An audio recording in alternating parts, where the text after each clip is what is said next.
Hey, I'm Dan Sugarman from Ice Nine Kills, and you're listening to In Time.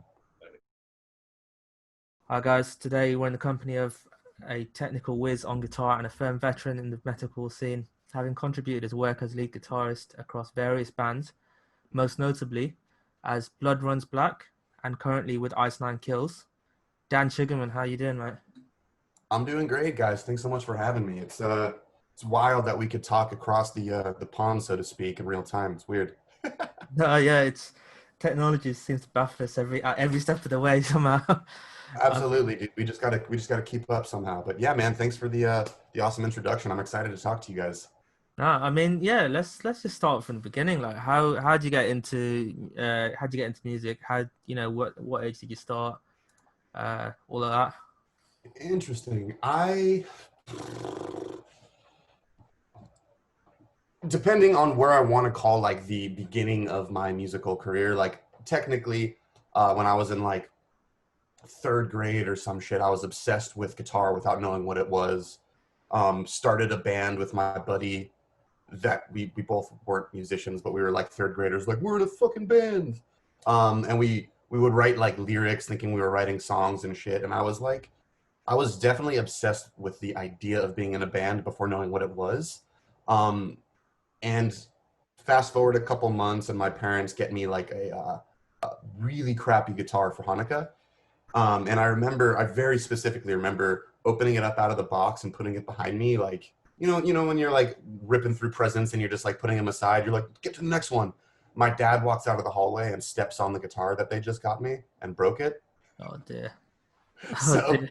so there's this thought in my mind that I play with, like, what happens if my dad wasn't a bumbling buffoon and I was able to play guitar when I was in third grade instead of when I was in seventh grade, right? So like I sometimes have that thought of like that could have been the start, right? But without it being the start, it's just a really fucking funny story. But go forward a few more years, I've kind of like stayed with my interest on the guitar has stayed prevalent in my life. I keep talking about music. I'm interested in guitar music where all my other friends are getting into like Eminem and stuff, and I'm like getting pulled into Blink 182 and more guitar driven music. Um, and my bar mitzvah is coming up. Clearly, all my guitar stuff circles back to me being Jewish. Hanukkah, bar mitzvah, whatever. Yeah. um, but I got my uncles convinced that guitar was like what I wanted to do. My mom's three brothers are all very musical, very musical people. My uncle Stu is like a world class jazz pianist. He learned from a blind jazz piano player named Lenny Tristano. If anyone's aware of the jazz world, like that name is like Miles Davis for piano players. And my uncle at age 13 started learning from him. So my uncle is like a fucking prodigy, unbelievable jazz guy. So I grew up around that and would like watch him play, talk to him a lot about it, and they finally like inspired me enough to where I committed to basically if I didn't stick to playing guitar, they would sell my guitar and I would just have to do something else. And it was like this big agreement that we had that they would get me a very incredible guitar. That guitar was this this right here was my very first guitar that I got. Gibson SG, like the legit, Mecca Angus Young one, right? You know what I mean? And I'm sitting there, age 13, opening up this guitar, and like, I'm pretty sure you guys know the smell of like a new guitar case, right? Yeah. Like, there's something so intoxicating about that. And I just remember like every morning before school, just opening it up and just being like, like just huge fucking whiff, just Yeah. get inspired for my day. Um, and yeah, man, I stuck to my commitment. My uncles basically got me something that I did not deserve, and because they put me in like way over my head, I just stuck with it, dude. I got really dedicated to playing and practicing to the point where like I started losing friends really quickly. Friends would want to go like surfing, skateboarding, and I'm like, I want to learn this Alien Ant Farm song. I'm going to stay back. So it just became like a very odd thing for me to kind of find, I don't want to use the word purpose or direction, but it's kind of those words. Like I sort of feel like once the guitar fell into my lap, even though I very much forced it to fall into my lap, once that occurred, I felt like I knew what I wanted to do. I felt like my purpose was clear. As lame and foofy as that shit sounds, dude, really felt like that. No, I mean, it sounds like you had like the perfect support network for you to like, that you were like it's the dreams network, right, where you was set up for it as well. I guess with like every guitarist or every musician in general. So like myself and Joe are predominantly guitarists as well, but like throughout anyone's learning journey, I guess you have your highs and your lows, right? Now, it sounds like you had a very strong reason, as in, like, if you did, if you didn't practice or if you, if you didn't uh, play regularly, then you'd lose guitar. But how do you think that ended up helping you push through these, like any troughs you had in learning? It's interesting, man. I mean, even in you saying that, I'm realizing there was another very clear like threat to my well-being on the guitar. I remember when I was 17 going on 18 and I'm telling my dad like I'm doing this full time. I'm going to be a professional musician. You watch and see. You know what I mean? And he's like, "All right, you idiot. Like go to school, go to college, get a fucking job." All the like typical things he would say. And I stuck to my guns and was like, "Dude, I am 100% committing to this and if I can't show you that it's going to happen by the time I'm 18, I'll bow down, go to college, do what you want." So I had another kind of like timeline. I had to make success in my dad's eyes happen by the time I was 18 to get my family's blessing to tour instead of college, right? So I work well under pressure. I think that's sort of what this kind of comes back to. That shit makes it so that I don't have a failsafe. I like remove all safety nets and I move forward kind of probably not wisely, like if I was to fail, like I would fall so hard. I would have no fucking support system, right? But there's a certain air of like the committing to that and like the amount you're willing to risk is potentially the amount you're willing or the amount you're able to receive back, if that makes sense. Like what you're willing to risk determines the success you'll get back is sort of how I feel. So that's kind of what that sort of came down to. But as far as like practice goes, man, the second that I felt like I was lying to my uncles and was like, yeah, yeah, yeah, I'll play forever. Just get me that guitar. And like, you're not like a dumb kid, you'll say anything to get it. The second I actually had the guitar, that shit was real. Like I meant that wholeheartedly. And like, you couldn't peel that thing out of my hands with a fucking vice grip. You know what I mean? And it became um, another limb for me. It was like a part of me. Yeah. So it really turned, it became outside you should type stuff. Like, like the voice in your head, you should do this. And then it turned into my voice claiming that shit and saying, I want to fill in the blank. And that I think to me empowered me a lot. Yeah, I mean, I guess having that Gibson SG when you got that originally, I guess it's such a wonderful gift, and it's like to have that kind of a tool makes you want to practice and gives you the motivation to. I mean, I know when Absolutely. I remember when I got my first guitar, and it was a beat up guitar from the toy shop. It was about £60. Dude. Yeah. Oh my God. Hold on. I don't want to waste time here, but like I do. My first actual guitar is a guitar that I bought for $40 before my parents got me, or before my uncles got me this Gibson. Yeah. And I fucking found it when I was moving recently. Let me grab it real quick. It's unbelievably gross. Oh no. Yeah. You guys will know for certain that I was like 11 years old when you see this thing. Names on it. How many spikes? Oh, even worse, dudes. Even worse. Oh, jeez. What is that? What print is Oh, that? that's whiteout with Sharpie, my guys. Oh, jeez. So this thing, look at like the size comparison, right? Like this is not even a fucking. It's hilarious. This is like a quarter-size guitar. It weighs 15 pounds. It's made of plastic. Thing is hilarious, dude. And like, I feel like the commitment that I had to this, like me buying it and showing my parents that I wanted to, me trying to play on it and sounding terrible. I actually think that my friend gave me an amp with this for $40. So you can imagine the amp sounded like worse than this thing looks. So there was a certain air of like me committing to that beforehand, I think, to like prove.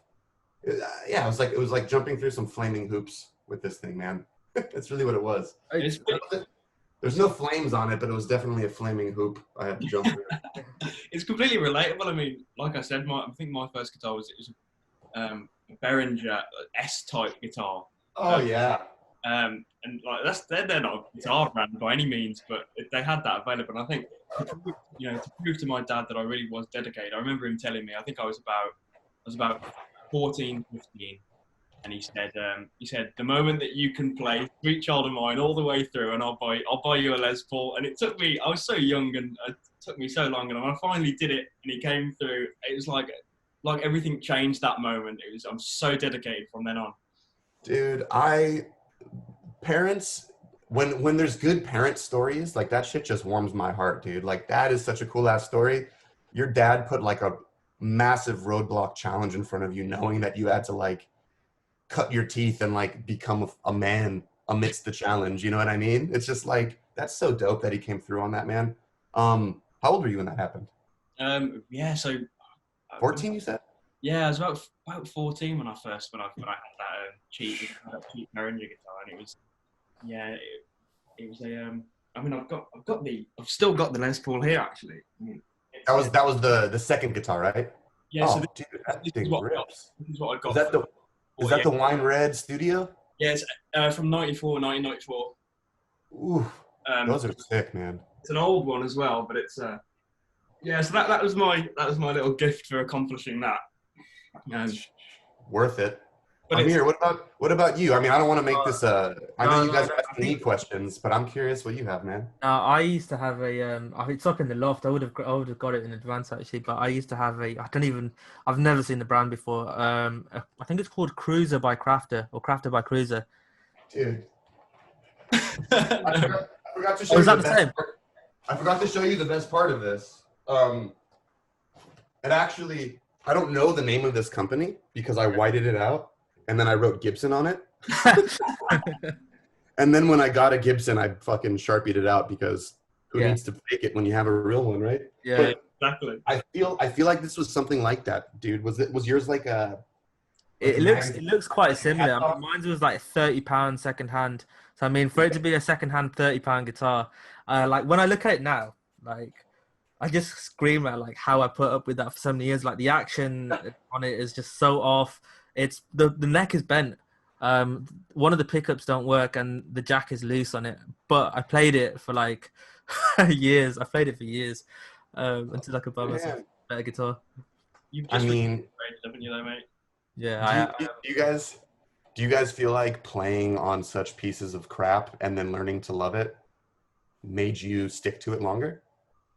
Yeah, it only makes it feel like, so I mean, when you pick up, like, when you get your upgrade, when you level up with your guitar, it just feels like everything else should be like easier to do now because you've had training weights on the whole time. Yeah. Dude, I talk about it like, you know how basketball players wear ankle weights before like they want to ring up? I talk about it the same exact way. So when you grab a sick guitar, you dunk so easy. I was thinking like Dragon Ball Z. I don't know if you ever watched that. Dragon Ball Z? Yeah, when like Piccolo and like Goku, they've got like the whole training weights with the arm, with the clothing on. I don't think I've seen that show since I put polka dots on my guitar. Oh, jeez. I mean, you're playing Kiesel these days, aren't you? Yeah, I'm like die-hard Kiesel, guys. It's a fucking problem. I've been with a couple fantastic companies. I was with ESP for a bunch of years. When I was with Blood Runs Black early on, and they treated us pretty well. I do have some very interesting stories, like the reasons why I left ESP. You guys can ask that if you want to. But I went from ESP to Music Man, had another kind of like, I don't want to say falling out. I just don't appreciate certain ways of companies treating endorsers or endorsees. And that's not necessarily me being like, oh, you got to show respect. We're the artists, blah, blah, blah. Like, it's not about that. It's as simple as like, hey, like, it'd be cool if you remembered my name, you know? Oh, right, yeah. You know, it'd be cool if like, I'm just going to fucking say it. The ESP story is nuts, guys. Yeah, go for it. Jeff Hanneman just dies. He had just died, right? What was this, 2014, maybe? 15? Kind of making up numbers here. But Jeff Hanneman had just died. And we as Blood Runs Black had left our ESPs in the shop to be like set up for tour. They were there for like 3 fucking months, and we would call them every week, be like, hey, are they ready? Are they ready? No response, no answer. We finally have to leave. Like, this is like the weekend, and we have to leave on like Monday for tour. So we just drive to the ESP factory to pick our shit up. And I go into the shop, and I'm like, hey, Renee, is there any way that you can just like hand me my guitars, man? Like, we really just got to go. And he just hands me 2 guitars and like turns around and walks away. And I'm looking at them. I'm like, these both say Jeff Hanneman on them. These are Jeff Hanneman's guitars. And I look at Renee, I'm like, you know that this guy just died like last week, right? Your biggest artist is dead. You just gave him to me thinking that I'm him. Do you know who I am? Do you know who he is? Do you know anything about what's going on? And it just made me like totally lose faith, man. The fact, like, fuck me. I don't care who the fuck I am. If you don't know who Jeff Hanneman is and you confuse me for him, that's saying 2 things. That's like, you don't care who I am or Jeff Hanneman. And that is, in my mind, so fucking calloused and unacceptable as far as like a guitar company goes. Granted, I have no reason to be fucking shit talking so much, but like that story is just so prominent in my mind. Like, the only other guy that could have been was James Hetfield or Kirk Hammett, right? Like, who the fuck else is that level at ESP? Yeah. It's like that. If that happened to one of those guys, if they thought you were Kirk Hammett, how hilarious would that be? It's crazy to think about. I mean, that is shocking. Yeah. That's more what I'm saying. Like, I know it's really easy to hear this and be like, yeah, he's pissed that they don't know his name is Dan. Like, it has there's nothing to do with me. It has to do with I'm not Jeff. Honoring Jeff, right? Yeah. Yeah. Exactly Yeah, that. so that was just like a nut situation. So I moved on from ESP to Music Man. Had another situation with Music Man, not similar to that at all. It was more on just like how many times that I have gone to like lunch and dinners with my A&R, and I would still see him around, and he'd be like, "What's your name again?" It's just like, dude, I don't really want to be around a company that isn't interested in like creating a relationship. And then this is fast forward to the Kiesel discussion. Kiesel family is like one of the realest fucking statements I've ever heard a company use. That shit is a family, man. It's a 3-generation thing. Everyone who's works there has been there for like 40 years. Jeff can like walk around the factory and like hug everyone. Like, everyone's family there. And then the second that you look at the guitars, it's a completely different situation. Like, I noticed that ESP and Music Man, yeah, Music Man makes most of their stuff in America. ESP kind of sends their stuff like about, and they do their shit their own way. But there's something about Kiesel doing everything in America that made it really, really special. Because like, I don't want to get like, it's nothing to do with patriotic shit at all, because I don't give a flying shit about that. It's just something cool about like the self-sustainability. It's like if someone was able to grow their own food, I'd be like, oh, that guy's tight. It's like, it's sort of like that. Like, that Jeff whole organic feel, right? Yeah, it's an organic guitar company, dude. Yeah. No pesticides, dude. That's kind of what it is through and through. Like, it's just very, very natural. And like, Jeff's passion for his guitar making, the shit that you've probably seen online where like, Jeff Kiesel's an asshole, blah, blah, blah, blah, blah. That's literally people just misperceiving his extreme passion and his extreme desire to be like the best builder. And it's just like masked by his charismatic online energy. So like, I've witnessed, I had a lot of people hit me up a couple months ago when Kiesel had a situation happen, and I doubled down and backed Kiesel. I actually hit up Jeff and was like, yo, dude, I've never been so proud to be a Kiesel artist. And it's purely because are you guys aware of the thing I'm talking about? Should I divulge a little more? Yeah. Go for it, yeah. Basically, like a long-time Kiesel customer had purchased a guitar from Kiesel, and it didn't come exactly like he wanted it. And Jeff basically was like, well, that's what it was. That's what you ordered. It's an option 50. That's what it was. And then there was like an online spat between them where they kind of went at each other. And Jeff said some things that he probably shouldn't have said, right? And in that moment, I was like, wow, this is fucking sketchy. And within days, Jeff put out this huge apology, literally crying in front of like thousands of people on live stream, explaining that he's like a flawed man, that he has anxiety, explaining that he's dealing with things. And I immediately texted him. I was like, "You're my fucking brother, dude. I am so stoked to be a part of this family." And it's like that type of realness that I'm drawn to. Um, and it's the fact that I could hit up Jeff and be like, "Yo, I'm in San Diego. Do you want to get like some lunch?" And he'll like stop what he's doing. You know what I mean? Yeah. That is the reason why I'm so diehard Kiesel, right? All of these things that I just said, I didn't mention once about how much better the guitars are, right? And that to me is just like a no fucking brainer. I wouldn't be playing a guitar that wasn't better. Just because you got to level up, right? You go from polka dots to an SG to maybe ESP to Music Man to Kiesel. You got to keep moving, right?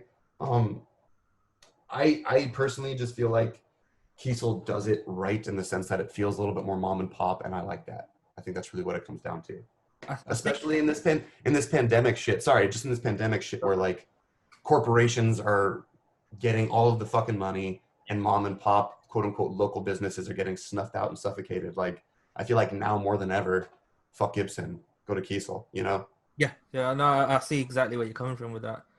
And like, I guess it all comes down to like, what is it they're actually selling? They're selling the guitar, right? What does it mean to the people that they're selling it to? Now, like for people like us, a guitar is an extension of your body, man. It's just like like it means a lot more to you than your average Joe or just someone who wants to play more casually, I guess. And it sounds like Keys will fully understand that, like how much it means to you more than, and it's less of a transactional thing. It's not like, oh yeah, next customer, Yeah, absolutely, dude. And then there's, I mean, beyond that, like there's certain levels of like the tour support that I get from Kiesel that's just like bar none. Like if I joined Ice Nine Kills, right, and I had in my closet, I had one 7-string and I needed a different 6-string. So they sent me this 6-string immediately. They're like, "All right, cool, we'll get you a 6-string." And then a couple days after that, we booked a bunch of radio performances. So they sent me this, right? And then right after that, Jeff's like, "Hey, we got to get you like 2 custom matching guitars." So then they built me these fucking things. Like, and this is all within months of each other. Like that's like, it's fucking nuts. The level of, what's the word I want to use? Like their finger is on the fucking pulse. Like they're aware level of support, I guess. What was that? The level of support. Yeah, the level of support, but it's not based on like, "Oh, I really like Dan, he's a good dude." It's like they're aware that I'm out there working hard as fuck and I need tools. Like they're not so busy that they're not blinded to like the work that their artists are doing on the front line, so to speak. So like they're giving me whatever the fuck weapons I need to go into battle, and like that's not something that I felt from other companies. And then beyond that, like even the fucking loaners, those 2 guitars that I just showed you are so sick and have nothing to do with my specs, and they're just incredible instruments. I mean, I could go on forever about Kiesel, man. Like I'm surrounded by like 30 of them right now. It's an awesome company to be a part of, guys. I definitely feel like if anyone is interested in like supporting a more familial kind of thing, if anyone's interested in kind of getting more like to the source, kind of get their hands in the soil and get organic. I can't believe we're calling it an organic company. I'm gonna text that to Jeff right after this. Yeah, I guess. The thing is, though, Kiesel seems to, it's obviously a really popular company, but every year it just seems to keep growing and growing and growing as well. And obviously got such fantastic endorsees and artists like yourself. And like we spoke to McRocklin a few weeks ago. Oh, dude, Thomas is the best. Yeah, Tom's a crazy guitarist as well. How did you first get involved with Kiesel at the start of the relationship? Very interesting question. Music Man. All right. We're just divulging the fuck into the stories now. So this is like NAMM 2016. How long have I been with Kiesel? No, it must have been 2015, 2014, 2015. Let's say. Let's just make up numbers. I'm at the NAMM, walking around enjoying the fuck out of everything. You guys haven't been to NAMM, I imagine, have you? Oh my god. Hit me up when it happens again, and I'll see what I can do about getting you guys passes or something, because you guys gotta go. I mean, I'm not going to buy your tickets to fly out to America. Oh, right. I had my fingers crossed under the desk there. Yeah. Damn, this guy's awesome. No, so I'm at NAMM, just enjoying fucking life, being surrounded by every amazing guitar and musician in the world. And I go up to the Music Man booth because I was like really excited to be a part of Music Man. Like I was like, cool, I can't go wait to see I want to talk. I'm not going to say names. I can't wait to go see blank and blank. I can't wait to see if they put that picture they asked for on the wall, blah, blah, blah. And I go over there, picture's not on the wall. The two guys that I was excited to see both forgot my name and I had to look at my name tag. And I'm sitting there going huh, okay. I'm going to go look at other guitars. This is in my head. I'm going to go look at other companies. I'm annoyed about this. This is 2 years of a relationship and you just can't remember my fucking name. 3 letters, Dan. I'm pretty sure anyone can remember that. And my last name is so fucking stupid, dude. You'll remember that. Come on. So I literally just, I'm like, all right, and I turn around and Kiesel so happens to be around the corner. And fucking destiny, dude. I'm walking by the Kiesel booth and Jeff goes, Dan! And I've never met him in my life. And he invites me over to the booth and starts talking to me. And he had no idea that I'm literally sitting there with my I'm a free agent in my heart, so to speak. I'm still signed with Music Man, but he invites me into the back room. We start talking, and I immediately recognize, dude, he called my name out, and I've never met him. I was walking by the booth, and he knew my name compared to 2-year relationship, don't know my fucking name, have to look at my name tag. And that felt like something, right? Yeah. So I start just talking to Jeff and we start having very, very candid, just text casual conversations over the course of a few weeks. All the while Music Man is calling me, telling me that they're going to put me on the top tier endorsement, which is Jason Richardson level stuff. Which I felt was total bullshit. I felt they were just I almost feel like they knew they fucked up and they were trying to tickle me. I just wasn't fucking interested, right? So Jeff is talking to me and he's talking about all these different ideas and options and things. And he's like, dude, don't say anything. Just come down to the factory. Just come down to the factory. So I drive down to San Diego and he starts showing me the factory. And this is the first time where I'm watching him hug this 60-year-old lady who's been working there, winding pickups for 47 years. You know what I mean? Or he's his dad is in the back room securing fret wire orders, and his dad's 70 years old and has been working there for 50 years. It's just this is nuts. There's an insane amount of history here. And then we're talking about wild just guitar ideas, right? And he picks up this piece of wood called wenge. Have you guys ever heard of wenge? I haven't, no. At the time, I hadn't ever heard of it, right? He picks up this piece of wood and he goes, I just got this. It's a test piece of wood. I would love to make a guitar with it. Can I make you a guitar with this? And I'm like, yeah, that shit looks tight. Let's try it. And he flicks it and it's saying a C note, a high C for 30 seconds. It was insane. So and in him showing me that, I was like, what the fuck? And then he flicked up a piece of mahogany, a piece of swamp ash, piece of whatever. And it just goes thud, thud. And this one goes ping. And I'm amazed. And he explains to me that wenge is molecularly closer to volcanic glass than it is to wood. Which is just okay, I'm fucking sold, dude. What's going on? So then right, and then back up a sec here, and then Jeff's all right, I'm gonna build you a custom guitar. I want to make the new flagship model for Kiesel. We're gonna make the K series, and I'm gonna make you a guitar, and it's gonna be the K series prototype, and you and I will make it together in person and shape it, and then I will CNC your guitar so that every K series after this is a replica of your exact custom handmade guitar. And I'm sitting there oh my God, this is the coolest thing in the fucking world. And this is the guitar that he made me. This is the wenge top. I don't know if you guys can see. Yeah, you can see the finish on it is. It's an unbelievable, it's black, dark brown, really, really tight wood grain. I don't know if the headstock has some great striations and shit on it. And then I went with white limba, black limba back. Wow. I think this is a pale moon ebony backplate for no reason, just because I wanted it. Yeah. Ebony fretboard, all gold jumbo frets. This guitar is just fucking unbelievable. And the extent that he went to be like, yeah, I just want to try new shit, dude. Like, I'll just make this for you. Really, really. And here's the craziest part. It'll take about 12 weeks. I had this guitar in 5 weeks. Oh.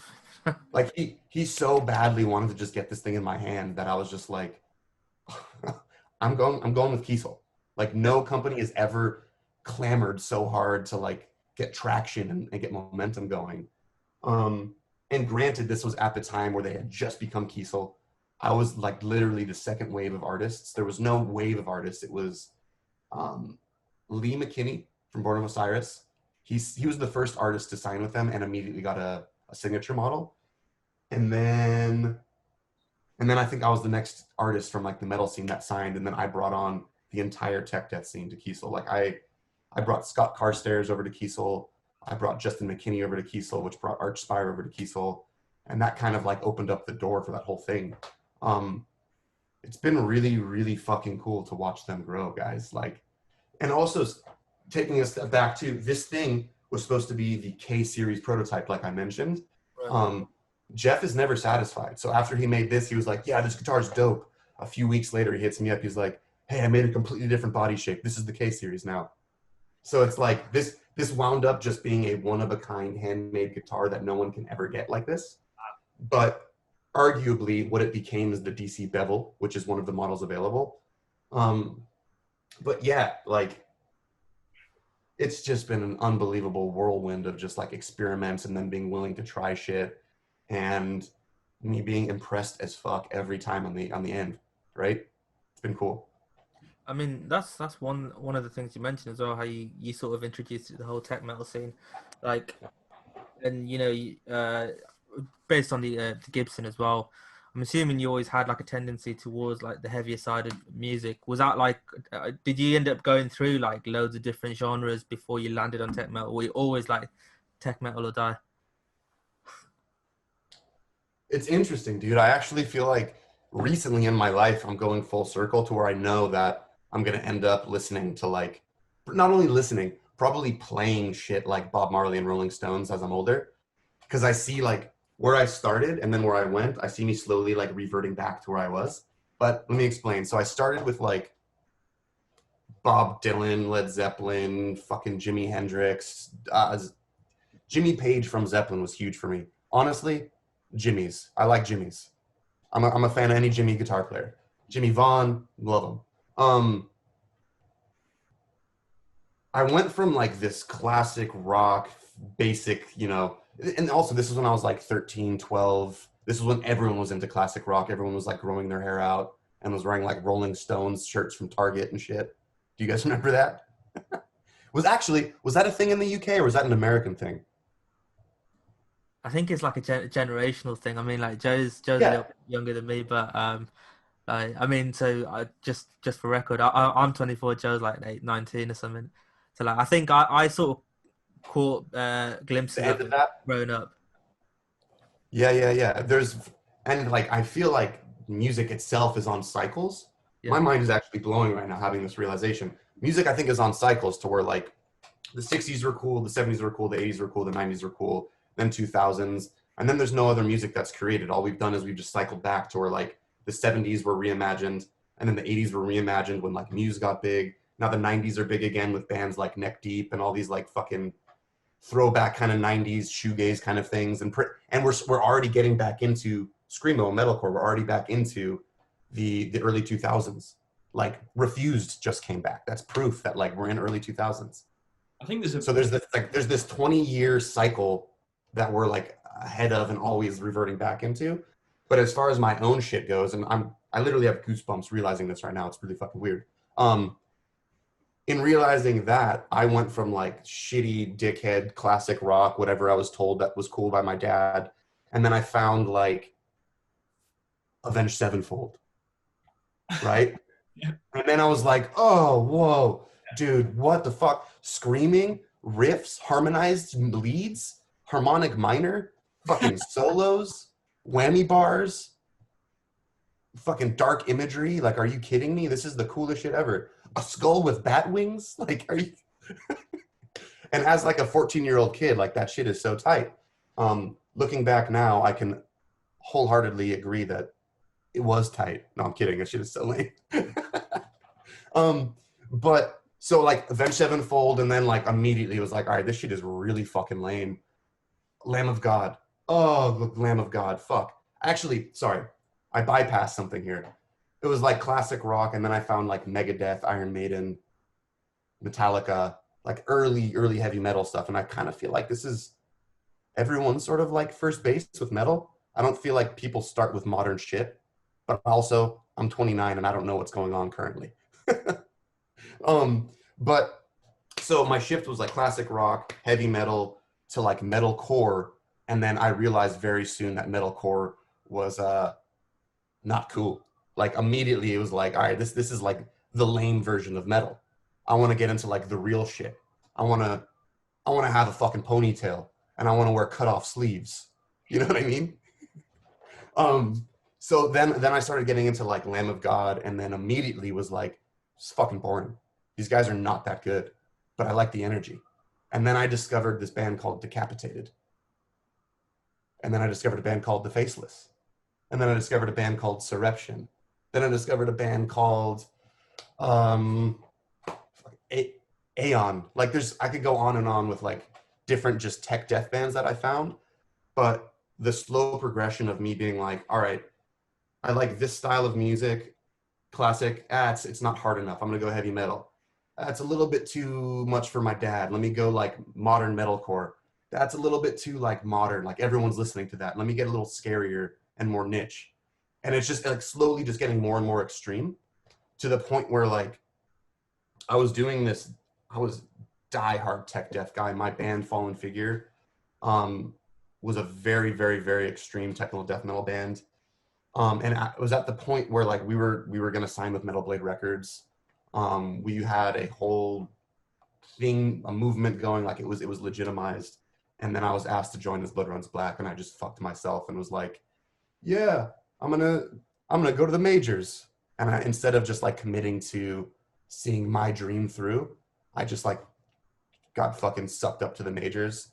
And yeah, I guess to a certain degree, that was the beginning of me reverting. I went back from tech death, then I slipped right back down to like deathcore, metalcore, and now I'm slipping back into Ice Nine Kills, slipping back more into like avenged realm of metal. So do you see what I'm saying before when I said I think I'm gonna end up playing Bob Dylan shit again? Do you kind of see what I'm saying? Yeah, definitely. Like I'm slowly just like, all right, like maybe I have some white hair, maybe my joints hurt a little. Maybe I should just play slower music.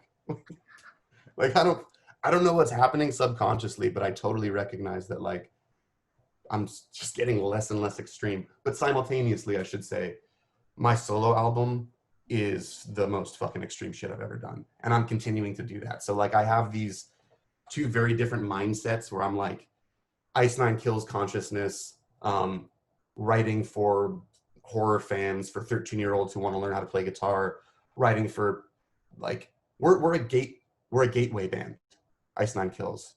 Same thing with Blood Runs Black. What I mean by that is like we're like the first band that like if you find a metalcore band, like as Blood Runs Black was very often the first metalcore band you find or deathcore band, and then you very quickly move past them and recognize that shit's lame. Let me find the cool stuff, and it's like a gateway, right?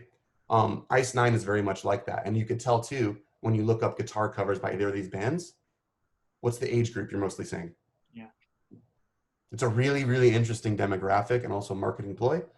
And it's also very, very integral for me as a musician and businessman to take that consciousness into account and not fuck and alienate the entire fan base. That being said, I'm still doing that because I am a guitar player and I need to play things that are fun for me. So there's a lot of shit in the newer material that's like really technical. Like no 13-year-old will cover that shit. And that's for me because I need to like have fun. I'm not gonna play fills out of every riff or else I'll die. But yeah, there's just something very, very specific with knowing like I guess the purpose of what you're doing. So like for me it's a mindset thing, knowing am I delivering tech death shit? Is it unfiltered? Am I going to my extreme? Or do I need to like be in Ice Nine Kills consciousness, but Spencer wants this part technical. So therefore I let like 2% of myself leak into this. 3% is way too much. So I have to like learn how to kind of siphon off pieces of myself and bring in the type of writer that I am for certain sessions.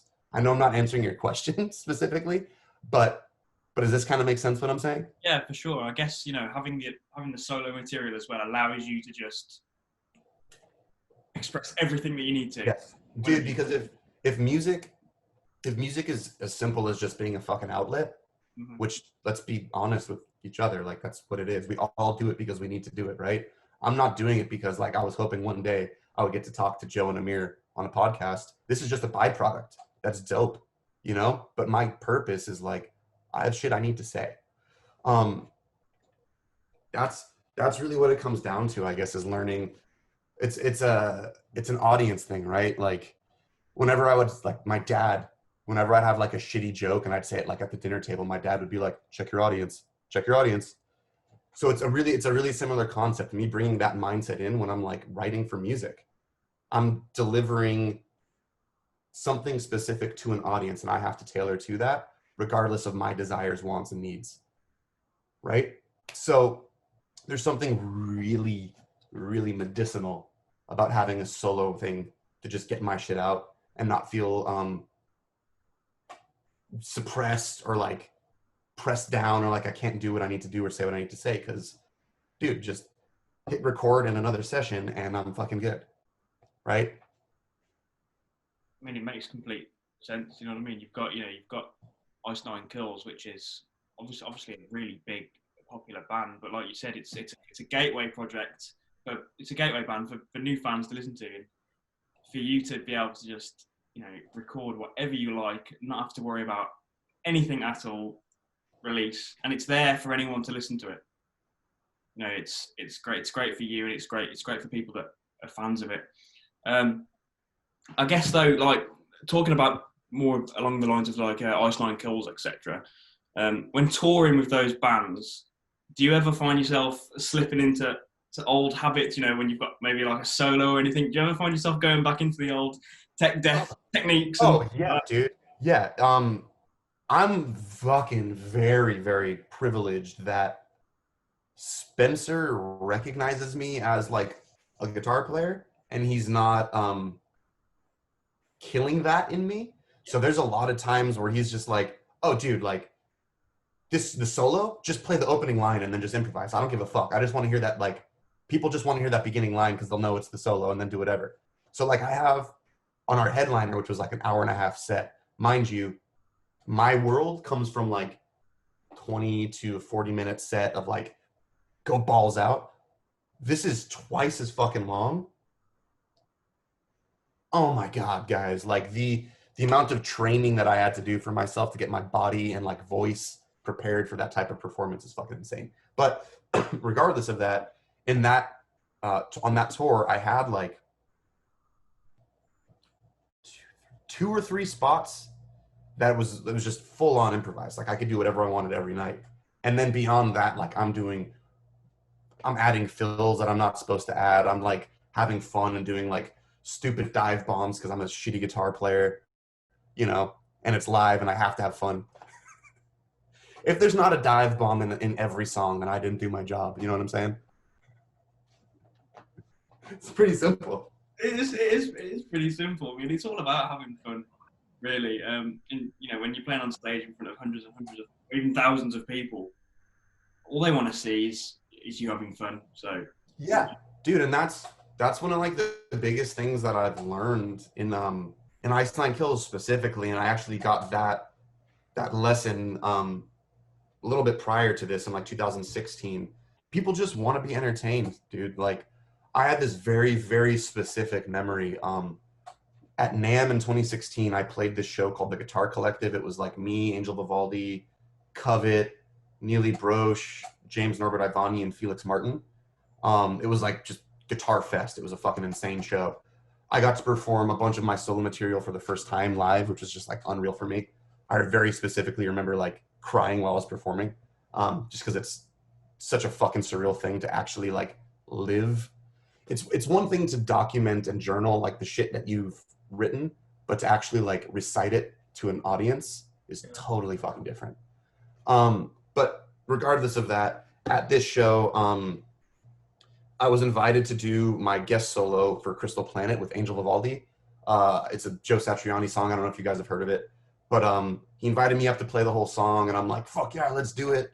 I hand my guitar cable, because we had this whole thing planned, hand my guitar cable to the guitar tech. He's supposed to throw it into the guitar amp, hit the standby switch, and I'm supposed to fucking go, right? Something's happening where like I'm just not getting audio. Just not getting audio, right? And I'm sitting there just like, all right, like I keep looking back at the guy. I'm like, are you gonna, that one job you have, like hit the standby switch? Are you gonna fucking do that? All right, let me keep doing my thing. You still not gonna do that? All right, here's my solo. Let me pretend to do it. So I'm sitting there literally just performing nothing. Literally nothing, but I'm performing. All the while, there's fucking 3 or 4 techs now on the amp trying to figure out like, what's going on? What's going on? Song finishes, I turn around and I hit the standby switch, play my guitar and make sound, and I hand him my guitar and walk off stage. And I literally just did this and walked off, right? It was like, are you fucking kidding me, guys? Like, 3 professionals couldn't just hit a button that says standby? Like, that, right? Regardless of this hilarious situation, I had several different A&Rs from several companies that like endorsed me and ones that were interested in me. And we're at the show, they come up to me, they're like, dude, that was the best performance I've ever fucking seen. You sounded flawless, dude. You were so good. And I'm sitting there like, are you an idiot? Like, are you stupid? I didn't play a single note. And like I'm sitting there, like my mind is just like exploding, like, wow, I'm getting accolades for like doing literally nothing. I did nothing. I performed. And as you can imagine, the lesson that I walked away with on that is that's what people are fucking there for. Doesn't matter. Does not fucking matter. So me smiling, me enjoying myself, me like still entertaining the audience and connecting with everyone in the front row. I'm like really weird and I try to make like connection moments with fucking anyone whose eyes I can catch. That shit sold the performance to where no one had any idea. Yeah. And it's kind of scary.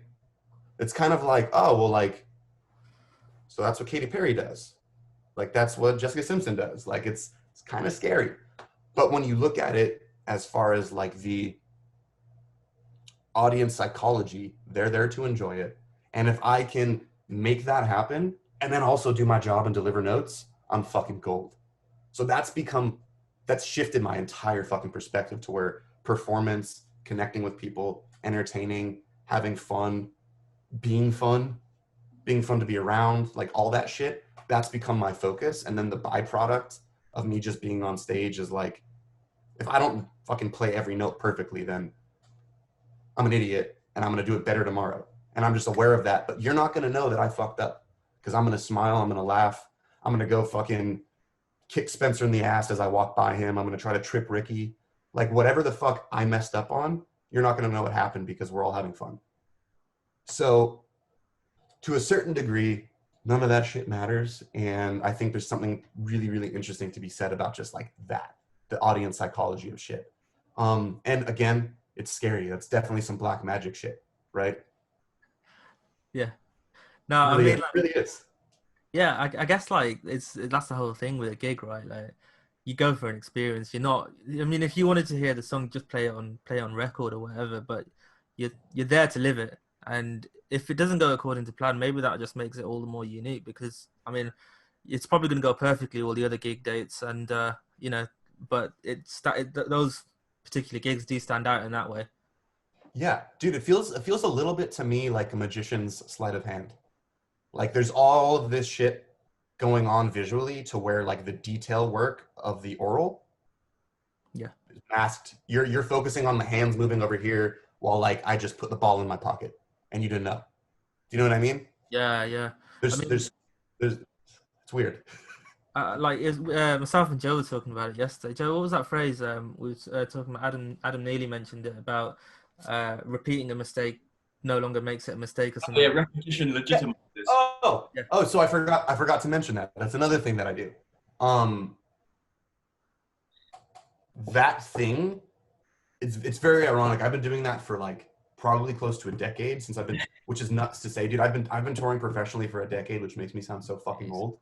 Um, but I've been doing that for a super fucking long time, and I actually stumbled on that Adam Neely thing and was like, oh, there's like scientific proof behind this shit. And it's basically the fact that like you're selling it. You're telling people you were aware of the mistake. You do it again to where they're like, oh, okay, here we go. Let's move on. And it's a really interesting thing to where like I'm not going to spend the time to do it, but maybe if you ask me, I will. I remember posting a very specific video on my Instagram. Someone caught one of my improvised solos live for one of the songs on this tour. And there's this very specific spot where I do that. I fucked up this arpeggio and then I fucked it up again on purpose. And then I moved out of it. And like the post that I made was not to talk about me improvising a solo. It was to talk about how I fuck up and I trick people into thinking I didn't.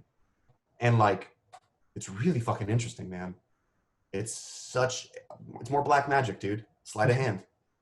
I mean, well, that's it. I guess like with mistakes and just sort of like, I mean, you've already mentioned that you work really well under pressure. So I guess this sort of answers the next question. But with Blood Runs Black and Ice Nine, you sort of joined mid-project. It wasn't necessarily something you started, right? Yeah.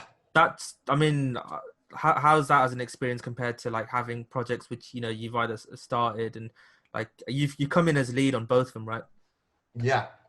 It's been interesting, man. I've in both situations I've been tasked with filling such large shoes as far as the brand goes. Like, and as Blood Runs Black, I replaced Ernie.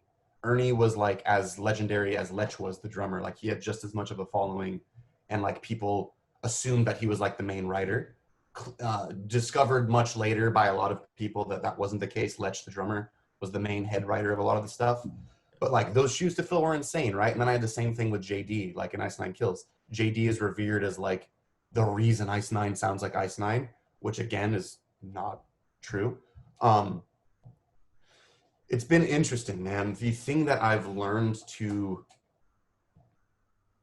exercise, I don't even want to say I've learned because it's still like a thing that I have to do, because I have to be very aware. Like when Spencer and Joe come into this very studio every Monday, Wednesday, Friday for a session, I have to like, I meditate before every session, and I make sure I put myself in the right headspace so that I don't get frustrated when my ideas aren't accepted, because I have to recognize that it's not personal. I have to recognize that my ideas are my ideas and they're coming from my consciousness.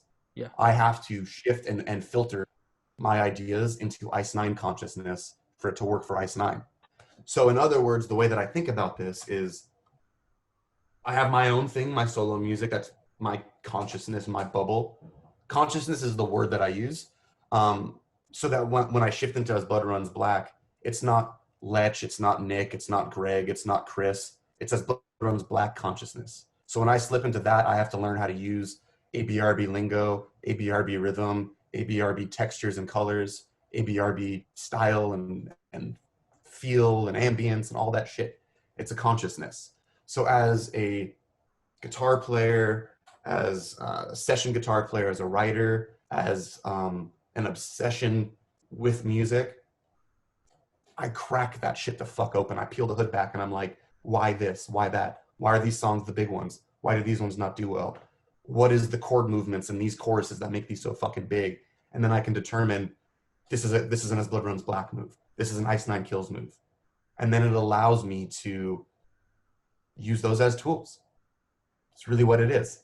It's like when I'm writing my own music, I have my own monikers and my own like ways out of holes. And like when they don't work, I could slip into AVRB consciousness and try that. I could slip into Ice Nine consciousness and try that. I could slip into decapitated or necrophagous consciousness. It's like I really just try to think like the band does, not like a person from a band. Because a band's consciousness is a collective thing and it's greater than the sum of the whole. And that thing specifically is like, how many fucking times have I said it? That's the black magic. If you can connect to that thing and understand the DNA of that, you could hack it and, like myself, in both situations, be asked to join a band and within months be given the opportunity to write the record. It's not normal, but in both bands, that was the case. I actually joined As Blood Runs Black and wrote all of the lyrics for Instinct, a lot of the riffs, or I had to rewrite and re-record a lot of the riffs and all of the leads. I had done that before I was in the band. They asked me to do this as like a secret ghost session writer. Right. Yeah. And then Lech, the drummer, who was also managing as Blood Runs, or my band Fallen Figure at the time, I don't want to, he sort of sabotaged the Metal Blade deal that we had so that the contract fell through. And then he was like, hey man, why don't you just join as Blood Runs Black with me? And I was like, oh, that was very clever of you, dude. Very clever. So wow, I just relived that whole fucking traumatic experience of like feeling like my baby was stolen out of my crib, Fallen Figure. What was I saying? What was my tangent that I was just on? About like ghostwriting with Blood Runs Black. Ah, so it wasn't until that happened I was asked to join the band where I was actually like, all right, well, your name's gonna be on the record and you're gonna be credited as a writer, right? But I had written all those fucking lyrics, man. It was a very weird thing to be like, hey, guy not in band, we know you wrote this record that we like. Come in and do this for us. And I'm like, yo, I'm 17. You guys are like a big band that I looked up to. What? It was a very weird situation. And it's because I think my ability to chameleon into a situation and be a studio musician or session musician, right? Um, Same thing goes to Ice Nine Kills. I actually was thinking about this the other day, and I actually want to go in and screenshot the text. But I can remember Spencer reaching out to me on Instagram, totally out of the fucking blue, with like the offer, like, "Hey, you are the sickest guitar player I've seen on Instagram. How do we? Are you looking to tour again? Like, what's going on?" And then the discussion sort of kind of unraveled. But in that discussion, I remember being like, dude, I don't really like care for touring again, but I really want to write with you. Like, I really want to write music with you specifically because the Silver Scream has staying power. There's a legacy inside of these songs, even though the album's a year old. Like, I know this record is a legacy. Um, and I remember specifically just being like, yo, I'm gonna write with you. And he's like, I don't know, we'll see, man. Like, we'll see how you do on the first tour. Like, this was all before even shit happened. And on that very first tour, having been given like not very much leeway to prove myself, I somehow managed to prove myself. We were asked, we had to start doing acoustic performances on the Kiesel right here that I was showing you, the Kiesel Carbon Acoustic. And we had to rewrite a shitload of these songs for acoustics. And that was my task. I had to take songs that I had like just learned, metal as fuck with breakdowns, and I'm like, cool, let's make these acoustic rock songs. Like, what the fuck? And Joe as well, our bass player, is like god tier musician. Like, he's the best musician I've ever worked with. He and I sat down and like arranged the shit and made it something special. And I think that showed Spencer that I could fit Ice Nine consciousness, is really what I think it was, without those words ever being used. And right when we got back from my very first tour, without even being given like, yo, you're in the band, or do you want to be in the band? I was still a fill-in.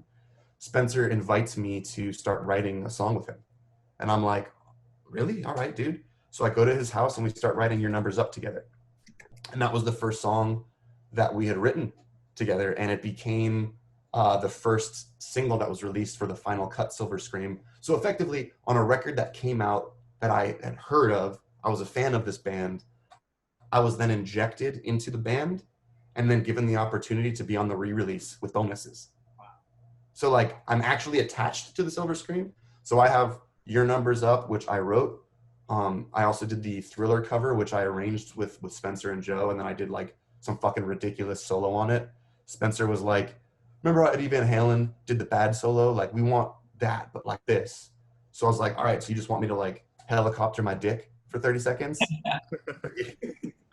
You just want me to just be like an asshole guitar player? He's like, exactly. And even then, the amount of scaling back I had to do on that solo was ridiculous. I wish you guys heard what that was originally. It was just like over the top as shit. So then immediately I'm thrust into this situation where I'm given the opportunity, right? So there's Thriller, Your Numbers Up, and then the 5 songs that I did the acoustic arrangements on.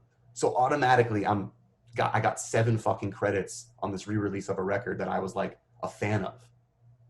It's like, it's shit that shouldn't fucking happen is all that I'm saying. I don't know why. I don't know what it is. It feels like a lot of right person, right place at the right time. I mean, kind of you work things. for it as well, though, right? Like, yeah, it's. I suppose there's an element of luck, but everything you've done led up to it as well. Sure, sure. I mean, like me getting Ice Nine kills at all was contingent on the fact that 10 years ago I toured with Ricky when he was in Mr. The Apocalypse. And Mm. for 10 years, somehow Ricky had remembered that I was like a special guitar player. So when Ice Nine was looking for a guitar player, I was the first name that came up. And I don't know how that fucking happened. Because like in those 10 years, Ricky and I weren't like good friends, but we like were friends still. Yeah. But it wasn't something that made sense to me. It just like happened spontaneously. So yeah. I mean, sure, I did the work, but to me, that's exactly what I just said. That's right person, right place, right time. Yeah. Me being the right person means I had done the work, right? Me being in the right place at the right time means I was fucking online and available. That's all it really was. But like, yeah, I had done a fuckload of preparation work to just be the character that fills the role that they were looking for. And then there's the discussion of, hey, yeah, dude, we want you to be in the band. How do you feel about wearing makeup and masks? I straight up turned, I straight up turned the job down. I was like, if I gotta wear a mask, I'm not gonna do it. Yeah. Well, I mean, aesthetics something I want to go into, but just before that as well, like with joining new bands again, Blood Runs Black and Ice Nine, um, with I mean generally with forming new bands and as well, like there's a whole live experience which you have to, which usually comes with time, which is like just tightening up rhythmically as a band. Is this something that like you just keep getting better and better at whenever you move between projects and or is this something that does still need time and you just need to be able to read each other? Are you kind of are you sort of talking about like just like the band glue, like when the glue sort Yeah, of just yeah, appeared?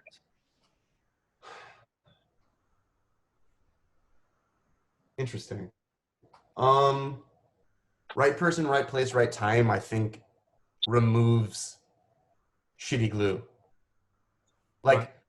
Like everyone to get in the room to jam to even hear are we glued together. If there wasn't glue, then I wouldn't have been invited to the room. Yeah, And I don't know if that like makes sense. Like yeah, it does. obviously, dude, like obviously over time things get tighter. Like I'll be okay. So like Nick, let's talk about his Blood Runs Black for instance. Nick and Lech. Nick was our bass player. Lech was our drummer. They both come from drumline. That's like what they did.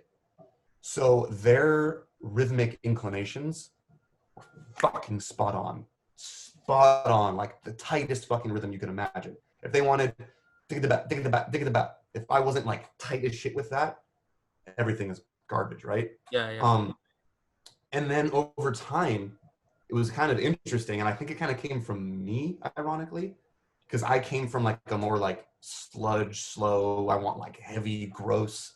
So we started to add this air of like dotted notes, effectively. It started to be a lot less like linear and square, and it started to be a lot more. I don't want to use the word loose, but we would get looser for a specific reason. So that glue, you could play with the amount of glue. Like, are we using Elmer's glue or super glue, for instance, right? Are we using a glue stick or a fucking glue gun? I feel like being able to mold between those things allows you to, as a band, sound different and feel different for specific parts. Um, but that being said, dude, very, very first Ice Nine Kills practice, which was like weird as fuck, dude. We all get down. Joe, my fucking roommate now, which is ironic and wild as fuck. Never met him in my fucking life.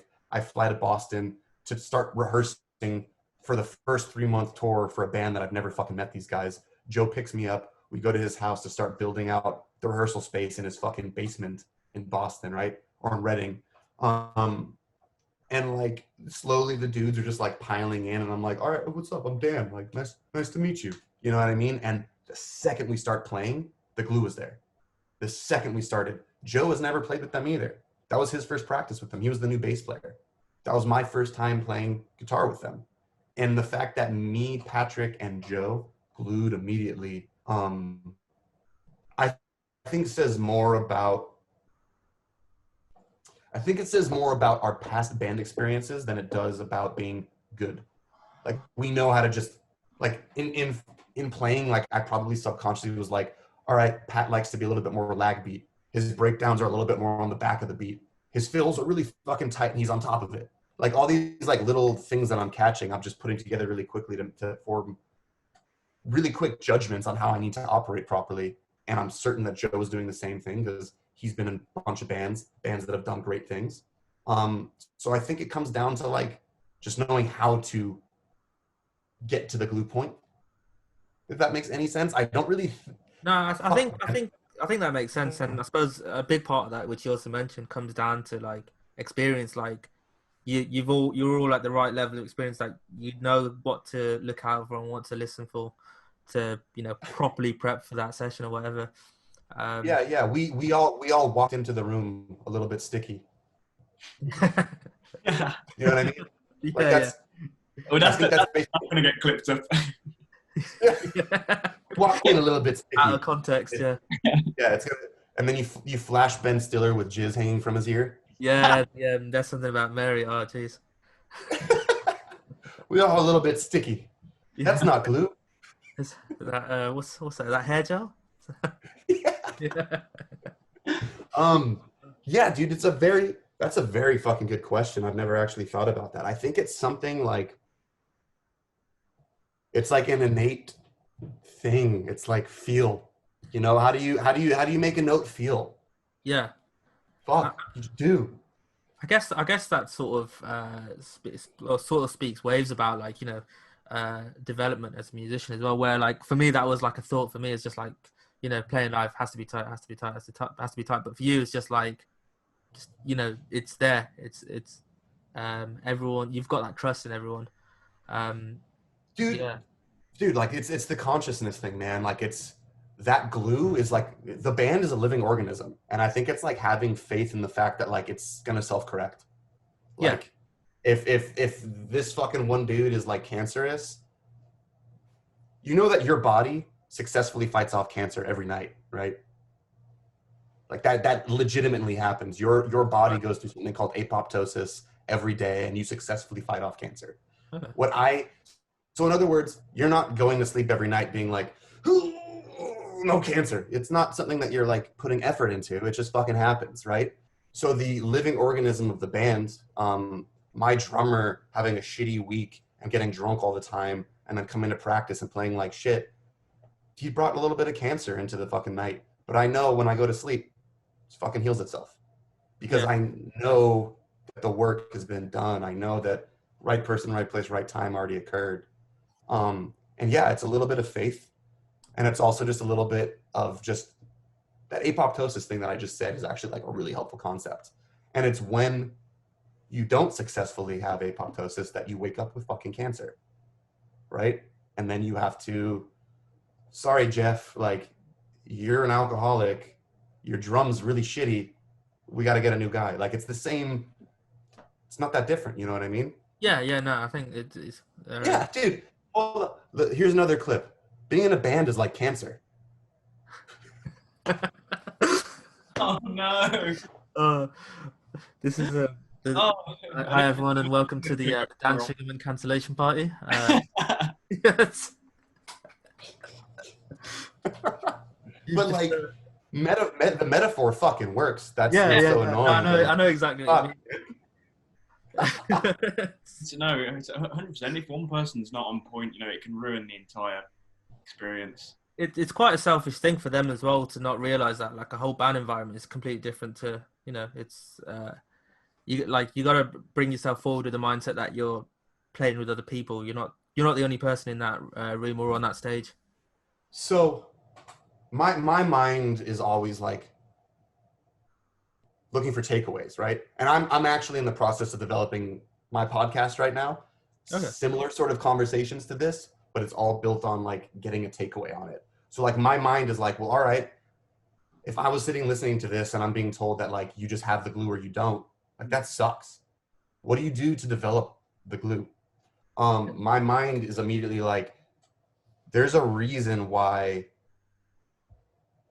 backing tracks and jamming with other songs exist. You have this opportunity to jam with your favorite fucking bands. Though you're not in the room feeling the physical energy of like fucking Robert Trujillo fucking throwing down on the bass over here, you still can fucking hear the low end, and you like know timing is timing. You're either in time or you're not. Podcast quote. Hey, oh wow. Dude, I'm killing it. Hey, you're on Killing fire it. today. So it's like you have this opportunity to learn to glue with all these different things, like Metallica. Dude, Metallica is a perfect example. Go listen to fucking Death Magnetic. Loosest, so fucking loose. Zero glue. No one's tight. No one's together. Is any band in the world a bigger metal band than them? Does it fucking matter? You know what I mean? So you as a musician get to practice like, all right, so this is like an Elmer's fucking glue stick band versus like the Faceless or Lamb of God or like or Opeth for that matter. Like that's that's glue stick, fucking super tight. Everything's rigid. Like you have to learn how to practice and be a chameleon. So in a certain regard, I feel like the takeaway or what you could do to develop that would be really mindful of that thing as you're practicing with other things, and see what you could do about bringing in that consciousness as you're practicing. See, is this band loose? How do I make myself looser to actually, this is fucking nuts. Being loose would cause glue to occur if you're playing with a loose band. How fucking weird is that? Yeah, it's similar to what you said earlier about, being a chameleon. You've just got to adapt to every situation, you know what I mean? So, if you're joining a new project, like you said, you adapt to exactly how they should sound, and then you go into the rehearsal, and then suddenly, bang, it's as easy as that. Right. It's interesting because I'm trying to, in that discussion, I'm trying to think of certain things because like my vibrato is my fucking vibrato. And if I am asked to sound like any fucking buddy else, I'm going to shoot you in the goddamn face. I'm not going to not do my vibrato, dude. So like, for instance, Dan, play these riffs. It's got to feel like this. This is the glue. But the way a note feels, that's me, dude. Mm-hmm. I'm putting me in every single fucking note. That's why, like, if I'm honest, and I could totally be fucking wrong, but I feel like that's why the ridiculously massive fan base of Ice Nine Kills has been so receptive of me, because I'm not trying to not be myself. Like everyone Ice Nine, the reason why Spencer is popular is because he's so fucking himself. The reason why Ice Nine Kills is popular is because we're not afraid to be fucking campy and goofy and have fun on stage. Yeah. I think it all goes hand in hand with that. I don't know if that makes sense, but that's how I feel. It completely makes sense. It's just a question that I'd love to ask is, how do you find that me sound? When do you know that you've got it, when it is yourself and it's not just, your influences coming through you? If you get what I'm saying? Yeah, dude. This is a really, really big topic that I work on with all of my guitar students. Do we have 45 minutes here? Yeah, we do. Okay, so no, I don't want to take too much of your guys' time. I've noticed you both yawn, and I realize, it's probably midnight over there. No, I'm just act like an old man. I could but we're free. We're good to go. Yeah, enjoy. All right, let me see if I can explain this the best way that I can. I spent, and ironically, based on what I just said about developing glue, like, yeah, go jam with your favorite bands and learn how to glue with them. I never fucking did that. I never learned anyone's songs. I was anti learning other people's shit because I didn't want to be, you sound like the 5 people you surround yourself with most, right? Yeah, so like, when you like are with a group of friends and all of a sudden like your laugh changes and you start laughing like your friends. Yeah. Like that shit is fucking real. Like I don't want that on the guitar. I don't want to sound like Dimebag Darrell, even though at the time, Pantera, Dimebag, nothing was more important to me, right? But this is really, really funny. I'm sitting there just obsessing on like developing my voice on the guitar, right? And I'm trying to figure this out. And this idea of digging into my influences bubbles into my head. And instead of being like, all right, I'm influenced by Dimebag, let me go sound like Dimebag, I wanted to look into what he was influenced by. And actually, let me scale back a little bit. I got into Dimebag super hard after I found Decapitated and found out that Vogue, the guitar player, was just emulating everything Dimebag did. So already I'm going into my influences, Vogue. I go to my influence, Dimebag. obsessed with Pantera. This was post like me finding Megadeth, Iron Maiden, post as Avenged Sevenfold, post Lamb of God. I like reverted back, was like, oh, okay, let me go and get my roots, right? And then I'm like, oh, what's the influence of my influence of my influence? Ace Frehley from Kiss? Fuck that.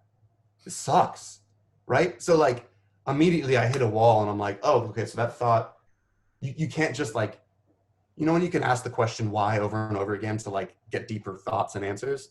Yep. Like you can only ask that question so many times with getting a solid answer. And me asking a third time and getting Ace Frehley made me want to shoot my dick. Like I don't give a fuck about Kiss. No disrespect to Kiss lovers. But the concept ran out of fuel immediately. Like I had reached the end of that road and I was like, oh shit, I thought I had something clever here. So then I started getting more in depth on what that meant to me.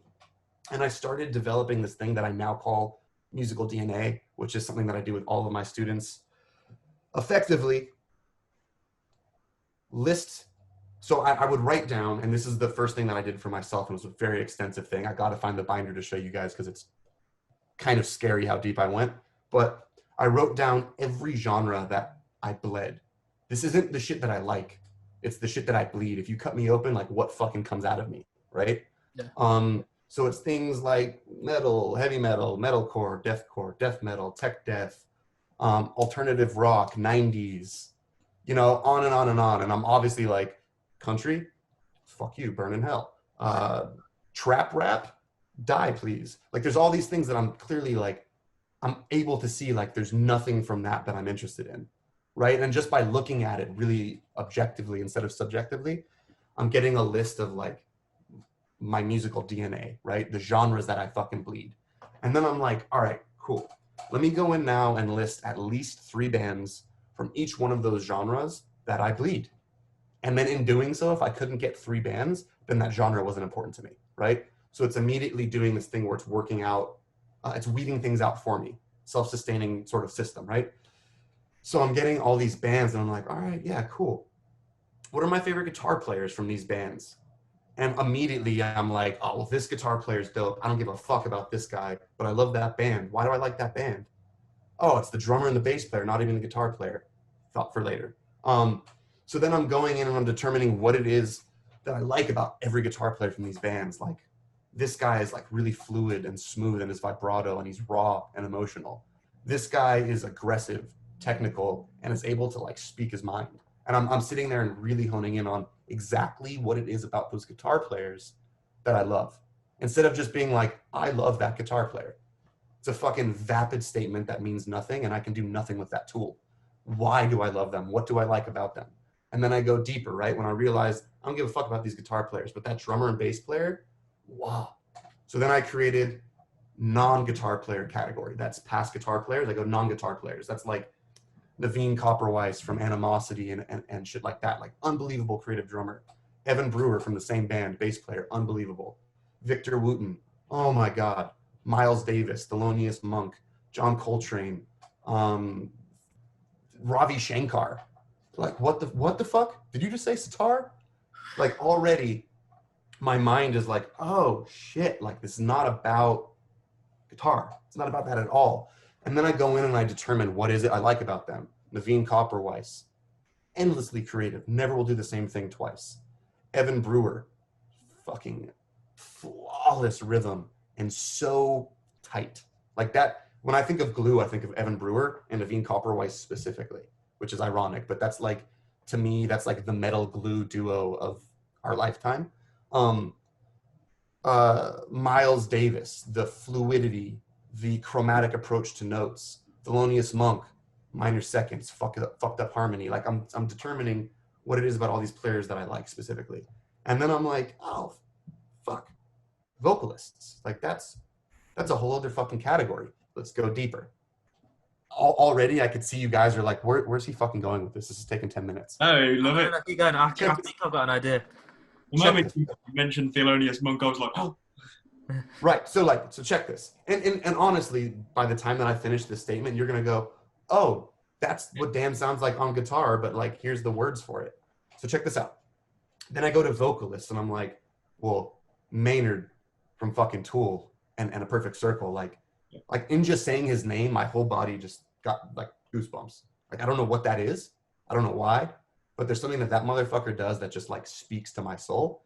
And it's his tone, it's his phrasing and his slurring.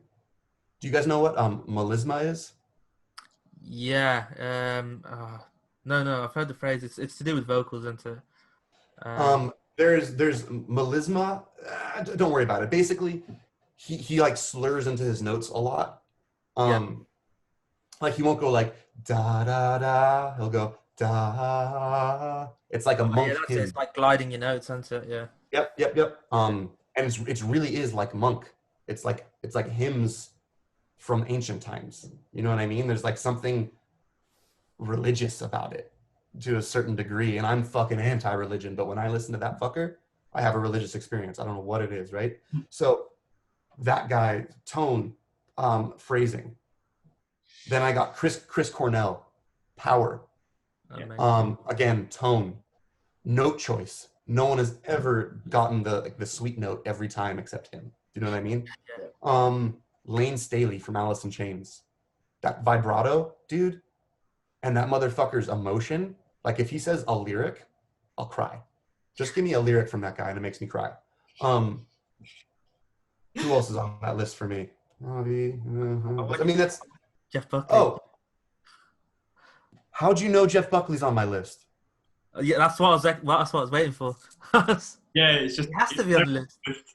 Dude, how'd you know? No one knows about Jeff Buckley, let alone he's never on the list for many people. On like every list I have. Jeff Buckley for me is a level above everything that's ever existed. Yeah, dude. Oh my god, Jeff Buckley changed my fucking life, dude. Yeah, if I didn't find Jeff Buckley, I would only be playing fucking riffs and I'd be like fully tattooed. Like I found that guy and songwriting and lyrics and storytelling and like digging deep into yourself to say something that you were like afraid to say. Like more goosebumps, dude. Maynard and Jeff Buckley, same level, right? Jeff Buckley, holy fuck, that guy's tone, angelic. He's able to be like an angel and then also sound like he's like singing from hell. Not that it sounds like hellacious, but like it sounds like there's so much pain in him. You know what I mean? Is the best example of like just the whole dynamic of Jeff Buckley. Oh my god, dude, I'm like fucking vibrating. I have so much like tingling right now. Yes, that and his vibrato and his acrobaticness. And I was also gonna say Brandon Boyd from Incubus. And I feel like Jeff Buckley and Brandon Boyd have a similar acrobatic nature that I'm drawn to in the same way, but very different tones. Right. Jeff Buckley, dude. And I also throw him on my guitar list. Yes, no one knows that he fucking shreds. Yeah, he shreds, man. Dude, there's this fucking arpeggio in Grace that happens that it's like for a fucking split second towards the end of the song after the last chorus that's super like reverbed on the back right. And it's like, dude, Buckethead would like have a hard time tracking that. And it's just like this guy just I just want to feel that. Throw it in the background. No one needs to know that I'm good. People seem to forget about his guitar playing. Dude, and like Radiohead too for me is huge, and I know how pretentious that will sound to the world, but Radiohead wouldn't exist without Jeff Buckley. Influence of your influence, right? It's insane. Yeah. Thank you for saying Jeff Buckley. I don't know how the fuck I forgot about that. And I actually have him listed in my actual binder. Oh, right. Which is ironic. I just couldn't think of him. Dude, thank you for saying Jeff Buckley. I hope people are listening to this are like wanting to look him up now. Live at Sinead record is actually my favorite record for him. Oh, dude, I've got to check that out, dude. I have what the fuck is it called? What's his it's not called Grace. What's the is it just Jeff Buckley? Is that the name of the first record? The only record he did? Great record as well. Oh my god. Do you guys know the story of the second record? No. You guys, could we have a moment of crying together? Is this okay? Yeah, go for it. All right, dude, check this shit out. He flies out, I don't remember the state. I want to say like Texas or New Orleans or somewhere like that. But he flies out to the studio the day before his band's supposed to get in there. And he's like just enjoying the lake at night. I think he was drinking, maybe. No one really knows what's Yeah. going on. You heard this story? Oh yeah, yeah. I think And he goes swimming in the lake the night before they're supposed to start recording and drowns and dies. Yeah, that's it. Yeah. I Second didn't realize record, it was that close to recording. I didn't realize dude. it before. This quote right here fucked me for life. A man in the ground with a song in his head is the greatest tragedy. And Yeah. like, holy fuck. Holy, that guy, what did we lose from Jeff Buckley? Like, what do we not know? We haven't got. We don't know where he'd be today. What other bands would have been started because of that record? You know what I mean? Like, fuck, dude. It's insane. It's insane. But let's revert back so that I can complete this fucking extremely long thought here. South Park. Is that a thing in the UK? Yeah, it's pretty big. Yeah. Do you guys know the episode where they flip the food pyramid upside down and then everyone gets healthy? No. All right, so it's like carbs, dairy, meats, and then vegetables, right? At the bottom of the pyramid. And then they're like, oh, flip it on its head. It should be vegetables, meat, dairy, carbs. And then like everyone gets healthy, right? And I see this episode as I'm sitting on this wealth of like, it felt like a dossier from being like a psychologist for like 20 years. It was like all the information on myself that I had no idea what to do with. And I see this episode of South Park and I'm like, holy fuck, flip the pyramid on its head. And I look at my fucking list and I all of a sudden realize that vocalists to non-guitarists to guitarists to bands to genres is the order of importance for me. So the way that I sound on the guitar, I have the phrasing of Maynard. I have the vibrato of Lane Staley. I have the aggression and tone of Chris Cornell. I have the phrasing and bend and color quality of Ravi Shankar on sitar. I bring a ton of that to my playing. I have the chromaticism of Coltrane and Miles Davis and all that shit. The harmony of Thelonious Monk, like all that minor second, just gross dissonant shit.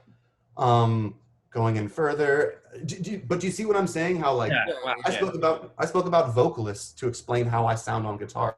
Then I spoke about a sitar player, and then I spoke about bass players and drummers, and now we can talk about guitar players. Yeah.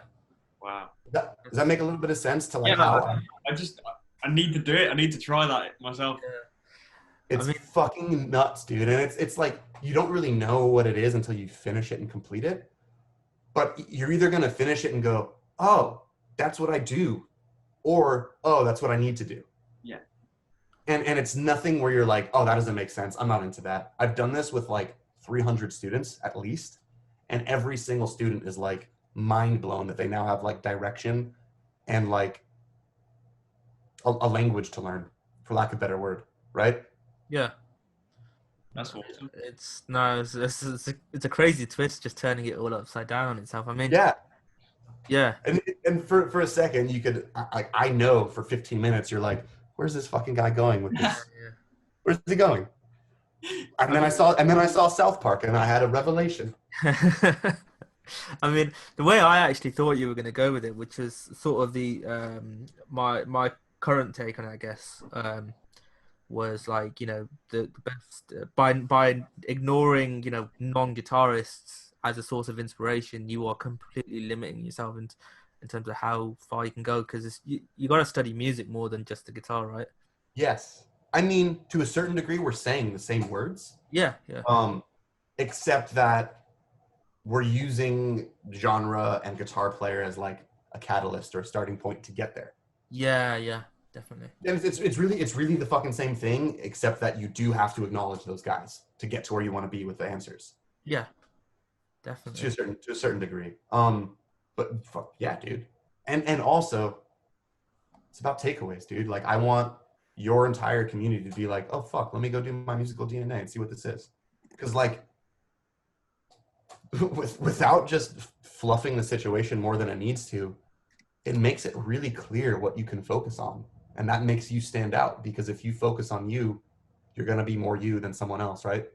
Yeah. No, I like wholeheartedly agree with that. I mean, It's just like it's that whole journey that you can only really go on by yourself as well. It's like that no one can really help you with that. And it's But that's not true, because like I'm a teacher and I help everyone with that. And right, me yeah, just from that point, and yeah, me just saying that to your community may help people. So it's like it's really weird yeah, that you could either learn how to fish or be fed gas station sushi. Yeah, well, it's like similar to what you were talking about earlier about, when I got my Gibson, when you got your Gibson, when Amir got his first guitar, it's, we'll give you the tools, now go change the world. Yeah, yeah, that's me getting the Gibson didn't mean shit. Like I had to do something with it, right? So like there's certainly that involved in it, but it's like it's a touchy thought. Like I don't, and also I should say this too, guys, like nothing that I fucking say means a goddamn thing. Like everything that I say is from my experience, everything that I say is from my unprofessional opinion. I wouldn't say anything that I say if it was filtered through my professional opinion, because then I would just like not be candid and real, right? oh, I'd this be would be wearing a, half the length, I reckon. Yeah, what was that? yeah. This whole like episode would be half the length because yeah, in that sense, yeah, And we'd all be fake and be trying to like put on an air of some shit we're not. So like that's how I want to play guitar. Do you know what I'm saying? yeah, definitely, Like yeah, that, I want it to feel that way when you listen to my solo record. I want an air of that to come out if I am able to get a fucking solo in on a song that's like, do this, do this, do this, or else. Like that's Ice Nine shit. And that's fine because it's Ice Nine consciousness. We have to fill those voids to say, this is an Ice Nine song. Let's put it forward. Right? yeah. That's Like we have songs that we're working on right now. One song in particular that I can think of with do you guys know John Feldman? name rings a bell, but Do you know the band Goldfinger? Yeah. Oh, yeah, of course. Amir, do you need me to sing Tony Hawk Pro Skater songs to know this? if you're willing to sing it, Oh my God, I was literally listening to Superman just the other day. What tune? What is it? Because here I am, putting on a oh, Superman. of course, yeah. Okay, so like, dude, like unbelievable, right? So this guy, John Feldman, had that band. Tony Hawk puts that song on the record, and it becomes like the song of Tony Hawk, of skateboarders, and Goldfinger then becomes like legendary. John Feldman gets these opportunities over time to start being a producer, engineer, and songwriter for people, and now is like Travis Barker's go-to. Yeah. For instance, the session we just had not too long ago, like we had to stop because Travis Barker was coming over, and we helped John Feldman choose some ideas for a new Blink song. It's like it's that level of like what the fuck. But John Feldman's worked with like the Fever 333, all 5 Seconds of Summer. Success is because of the shit he writes. Good Charlotte. Do you guys know the first like anthem was written by him? Oh shit. Okay. Like Feldman's a fucking Yeah. That's when you. legendary That's when you like. Yeah. legendary guy, and it's just like being in a room with him is insane.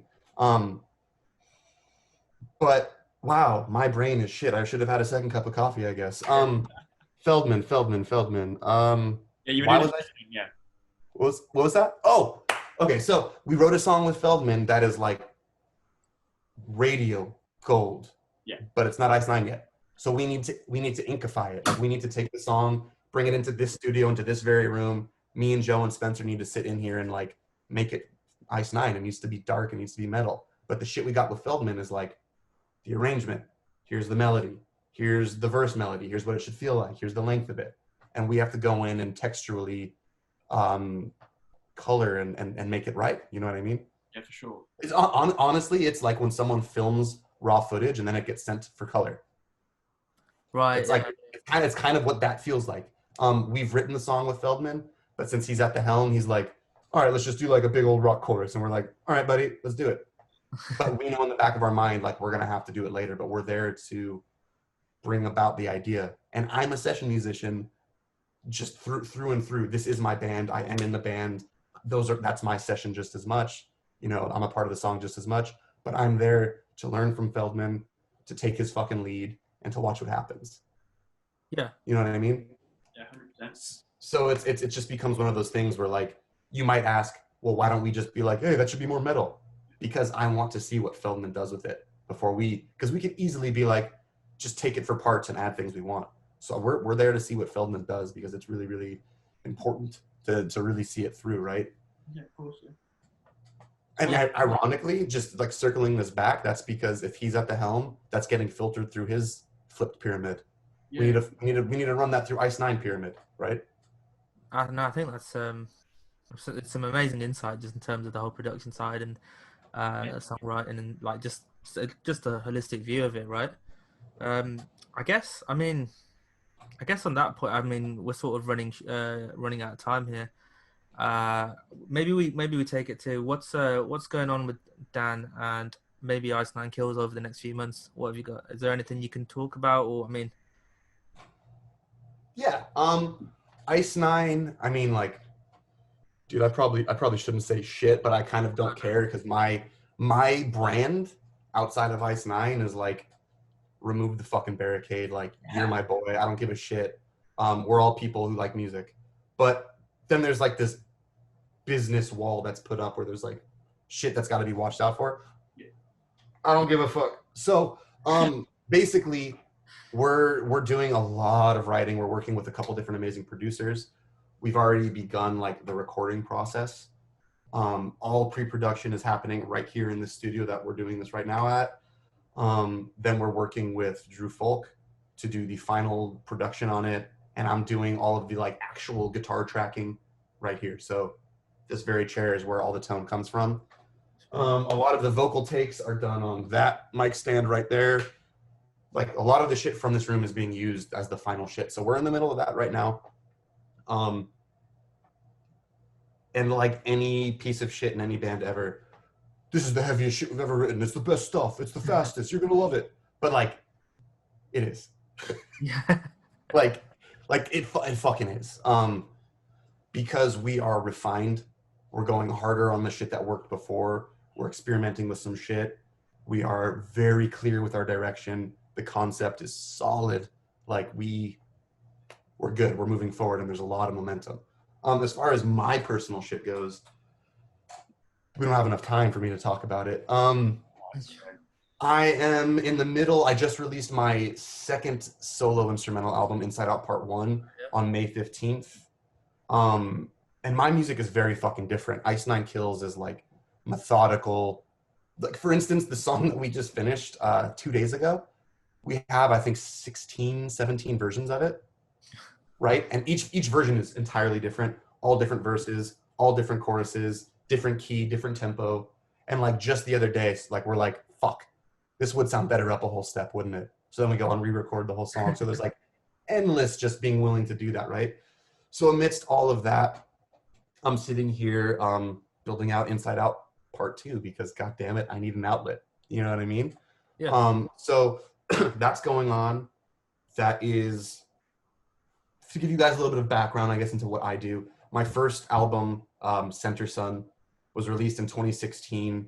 I wrote it in the 6 days after leaving As Blood Runs Black and finding out that my mom's brain tumor came back for the third time. And I decided to leave As Blood Runs Black and stay at home to be like a caregiver for my mom. And I immediately was just like fucked in myself. And I was like, I need to make music. I need to like get this shit out of me. So I basically took a week to journal music, and I got a song each day for I got 6 songs out of 7 days, if that makes sense. Yeah. And it was like in the days right after I got the news, right after like shit was getting really bad. I had just left Blood Runs Black and I committed to that. And that was really, really powerful for me and cathartic. Like you could literally hear, if you listen to that record, you could hear me go from like fuck the world to like serenity and understanding by the time the record finishes. And there's something really powerful in me discovering that process to where that's how I make music now. I capture moments in time as where Ice Nine Kills is capturing like the perfectly curated scene that was like an art director put the cup exactly where it should go. And the Starbucks cup was supposed to be in that Game of Thrones scene, according to Spencer. It's really, I do my fucking best to capture my internal shit in the moment to the degree where like fuck ups I love. I call that shit, to me, human error is like the gold of music. If you listen to my solo records, I fuck up all the goddamn time because it's human, because I'm not trying to pretend to be something I'm not, because I'm trying to capture what I said. All of my solos and leads are improvised, and I write the basis and arrangement of the song really fucking quick. I don't overthink it. I create a canvas, and then I live in that world, and I tell my story, and then I move on, and I don't dwell on it, right? So that was Center Sun, and it was a very, very cathartic, mind-opening process for me. And then my timeline might be a little fucked here, but I would say like 6 months to 8 months after that, my mom's cancer was like fucking bad. She had a stroke, was paralyzed, couldn't speak anymore. And my studio room and her bedroom, which was upstairs, and she was paralyzed and couldn't move, we had to switch rooms. So her hospice bed was in the exact spot that I wrote and channeled all of Center Sun, all of it. And then my new studio, my chair was in the exact spot where she slept for 25 fucking years. So then I went, it's like a very weird, I feel like I went somewhere or got something from somewhere. I don't know if you guys talk with energy or talk about that shit, but I feel like I was channeling something from something else. And I'm sitting there in my mom's room, my old new studio. And I like needed to fucking make music. Like Center Sun got something out of me, but I didn't get it all out of me. And I felt like I was missing band vibes, collaborating with musicians and just that energy. So I created this project on Patreon called Inside Out, where I got a collaborator each month, and we created a song from start to finish within that month. From that, and I called it a living album because the album was physically growing before you as you subscribed. You would get the song itself, you would get playthrough videos, you would get making of footage, you would get tabs, you would get stems, you could get guitar lessons. It was like really fucking cohesive and thorough, and this was in 2016. And I was the first guy that used Patreon to release music, to where Patreon reached out to me and was like really interested in pushing me on their platform. And that was really fucking awesome. I managed to get a good amount of people on board for that. And what it was a private group of like 200 plus people that were getting this record delivered privately to them. And I was getting income from it. And what I was doing was every month that I released a song, I put half of that money towards a charity, because the whole fucking project was designed for me to like get something out of myself and do some good with my message and what I was going through. So that was a big part of it. And then I put the other half aside to release the record publicly.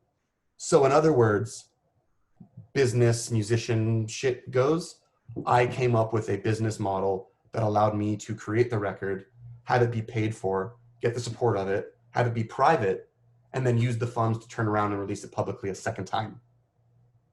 So as far as like business model goes, that shit was gold. Flawless. Didn't get to do it. My mom died.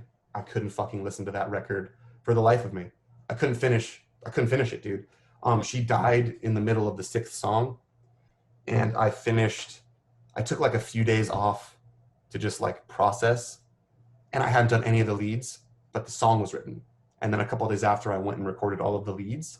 So the last song on Inside Out Part 1 has, it's so fucking hard to talk about. My voice is like shaking. It has both energies. It has like post-death, pre-death, and it's the hardest fucking song to listen to. And for me to like have to go through those stems, label them, get them sent off to the mix engineer, like I just fucking couldn't do it, guys. I fucking couldn't.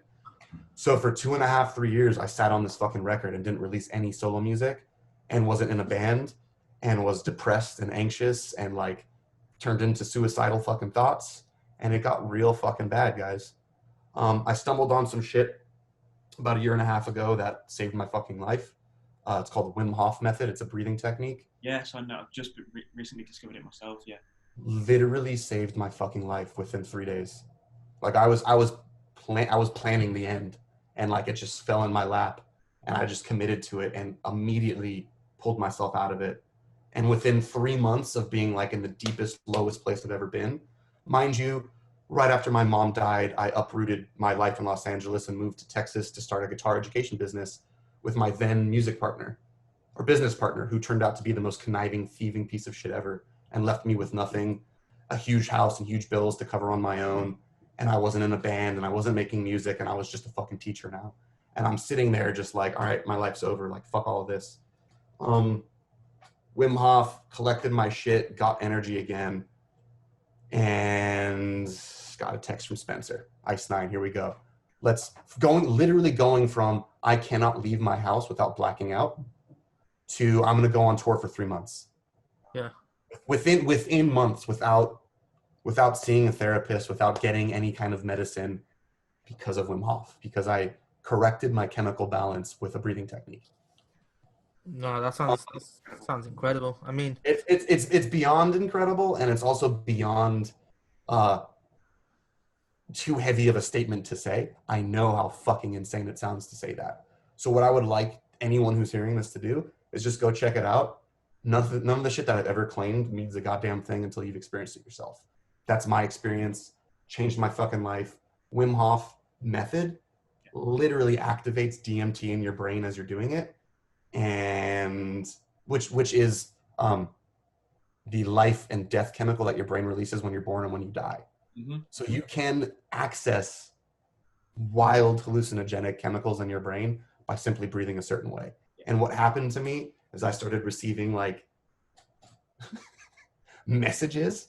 I started receiving lessons, and immediately I just was operating differently. Yeah.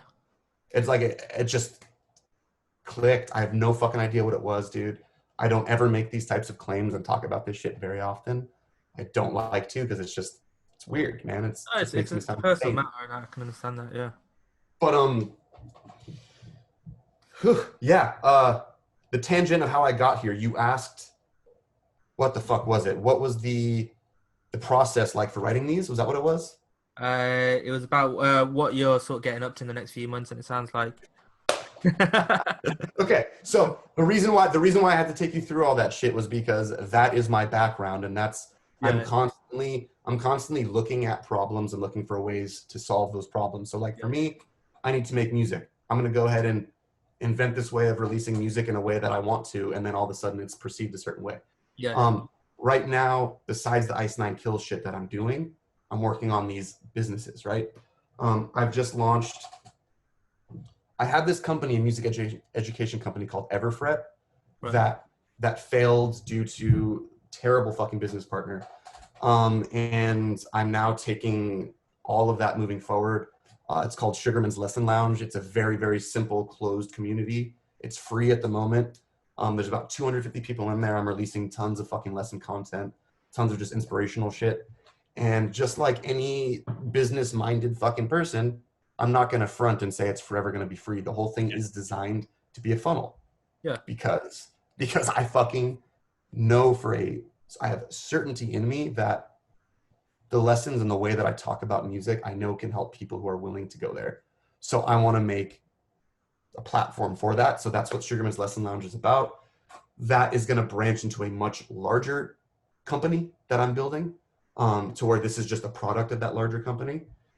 And then inside of this larger company is another offshoot of something that I don't even know if I can talk about it. It's going to be very cool. It's going to be a way to bring together musicians at all levels, and it's going to connect them, and they will be collaborating, and it's going to be very fucking awesome. And I'm developing it right now. I'm also launching my podcast Mindframe, hopefully next month, which is fucking this shit, man. It's getting into the background and the whys, the hows, and what do you do when. You know what I mean? So that's what that's all about. I've already signed a deal with a very prominent podcast network. So it's going to be coming out and like pumped to a large amount of people. So I'm very excited for that.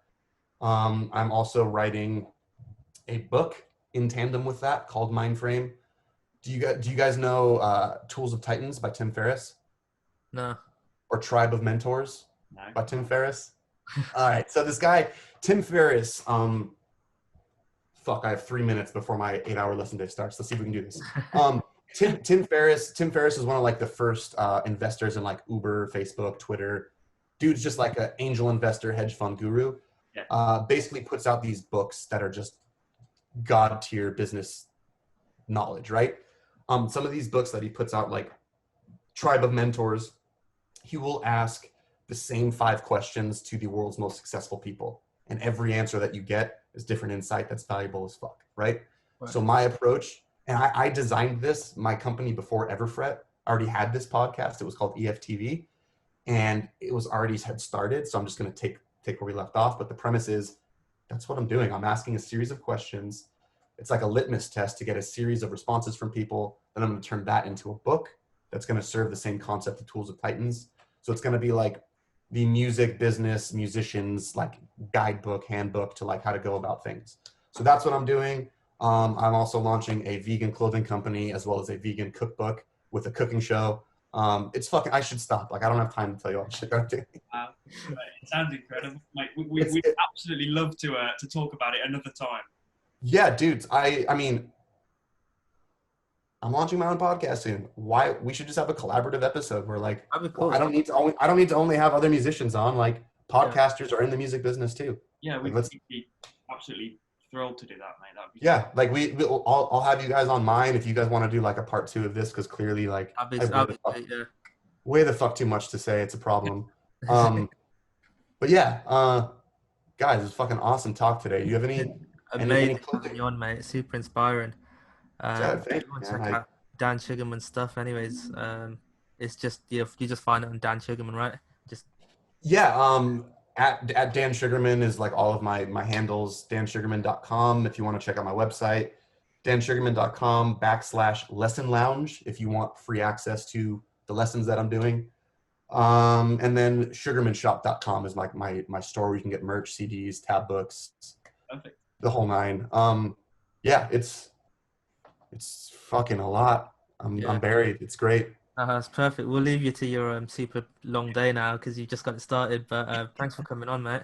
We really absolutely appreciate it, guys. Can you guys both add me on your personals too? I want to keep in touch with you guys. Yeah. We'll do. Well, yeah. We'll continue this at a later date then. Hopefully, that'll be fantastic. All right. Dude, Joe, Amir, thanks so much, guys. Have an awesome. Go the fuck to sleep. Go to bed. It's only 9 o'clock. It's all right.